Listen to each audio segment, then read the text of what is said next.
ಒಂದು ದಿನ ಒಂದು ಬಸ್ನಲ್ಲಿ ತಂದೆ ಮತ್ತು ಮಗ ಪ್ರಯಾಣ ಮಾಡ್ತಿರ್ತಾರೆ. ಮಗನಿಗೆ ಸರಿಸುಮಾರು 20 ರಿಂದ 22 ವರ್ಷ ವಯಸ್ಸಾಗಿರುತ್ತೆ. ಅವನು ಬಸ್ನಲ್ಲಿ ಎಲ್ಲರನ್ನು ಮತ್ತು ಕಿಟಕಿಯಿಂದ ಗಿಡಮರಗಳನ್ನು ಬಹಳ ಆಶ್ಚರ್ಯಕರವಾಗಿ ಮತ್ತು ಕುತೂಹಲದಿಂದ ನೋಡ್ತಿರ್ತಾನೆ.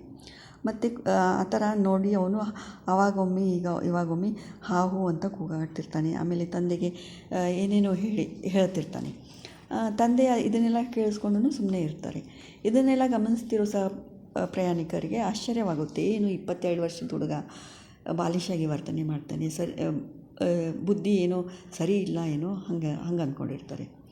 ಆಮೇಲೆ ಒಂದು ಸರ್ತಿ ಅವನು ತಂದೆಗೆ ಕಿಟಕಿಯಿಂದ ಗಿಡಮರಗಳನ್ನು ತೋರಿಸಿ ನೋಡಿ ಅಪ್ಪ, ಗಿಡಗಳು ಹಿಂದಕ್ಕೆ ಹೋಗ್ತಿದ್ದಾವೆ ಅಂತಾನೆ. ಸೊ ಇದನ್ನು ಕೇಳಿಸ್ಕೊಂಡು ತಂದೆನೂ ಸುಮ್ಮನೆ ನಕ್ಕು ಸುಮ್ಮನಾಗ್ತಾರೆ. ಮತ್ತು ಪ್ರಯಾಣಿಕರಿಗೆ ಆಶ್ಚರ್ಯವಾಗುತ್ತೆ, ಅಂದರೆ ತಂದೆ ಏನೂ ಮಾತಾಡೋಲ್ಲ ಅಂತ. ಮತ್ತು ಹೀಗೆ ಒಂದು ವರ್ತನೆ ನಡೆದಿರುತ್ತೆ. ಏನೇನೋ ನೋಡೋದು, ಆಮೇಲೆ ಕಿರುಚಾಡೋದು, ಹಾಹು ಅನ್ನೋದು, ತಂದೆ ಜೊತೆ ಮಾತಾಡೋದು, ಹೀಗೆ ನಡೆದಿರುತ್ತೆ. ಒಂದು ಸರ್ತಿ ಅವನು ಕಿಟಕಿಯಿಂದ ಮೋಡಗಳನ್ನು ತಂದೆಗೆ ತೋರಿಸಿ ನೋಡಿ ಅಪ್ಪ, ಮೋಡಗಳು ನಮ್ಮ ಜೊತೆ ಓಡ್ತಿದ್ದಾವೆ ಅಂತ. ಸೊ ಅದನ್ನು ಮತ್ತೆ ಕೇಳಿಸ್ಕೊಂಡು ಅವ್ರ ತಂದೆ ಸುಮ್ಮನಾಗ್ತಾರೆ.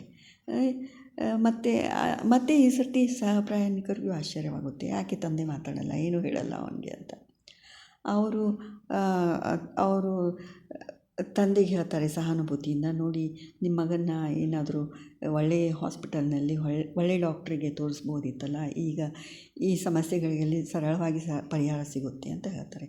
ಅದಕ್ಕೆ ತಂದೆ, ನಾವು ಈಗ ತಾನೇ ಹಾಸ್ಪಿಟಲ್ನಿಂದ ಹೊರಗೆ ಬರ್ತಿದ್ದೇವೆ, ನನ್ನ ಮಗ ಹುಟ್ಟು ಕೂಡ ಇದ್ದ, ಅವನಿಗೆ ಚಿಕಿತ್ಸೆ ಆಗಿ ಈಗ ನಾವು ಇವತ್ತು ನಮ್ಮ ಬಸ್ನಲ್ಲಿ ಪ್ರಯಾಣ ಮಾಡ್ತಿದ್ದೇವೆ, ಹೊರಗೆ ಬಂದಿದ್ದೇವೆ.